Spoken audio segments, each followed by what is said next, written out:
Au Kenya, 4 jours après l'effondrement d'un bâtiment à Nairobi, un bébé a été retiré vivant des décombres. Le bilan lors de la tragédie s'élève à présent à 23 morts et plus de 90 personnes sont toujours portées disparues.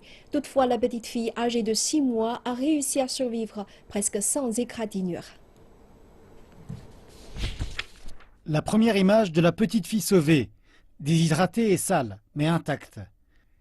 Dilerine Sezi a déjà retrouvé son père, qui dit qu'elle a toujours été une enfant forte. Ma fille est forte, elle est très forte. Je lui ai appris à être forte. Sa mère se demandait toujours pourquoi je l'étirais et la stimulais physiquement.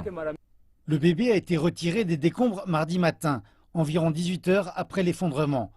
Elle a été trouvée dans un seau. Si vous la laissez sur n'importe quelle surface, elle roulera hors de celle-ci. C'est pourquoi nous la mettions dans un seau.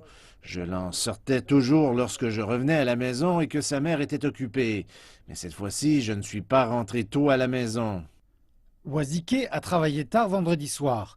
Il a depuis essayé de trouver sa femme et sa fille. Le téléphone de sa femme est demeuré silencieux après l'effondrement de l'immeuble de 6 étages.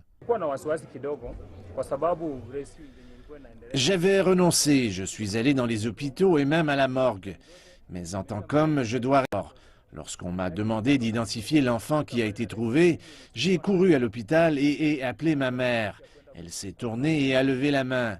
Les docteurs ne pouvaient pas en croire leurs yeux que la petite fille puisse m'identifier à seulement 6 mois. Les secouristes de la Croix-Rouge ont trouvé le bébé, mais ils ont aussi trouvé le corps d'une femme près de l'enfant. Wazike doit à présent vérifier s'il s'agit de son épouse.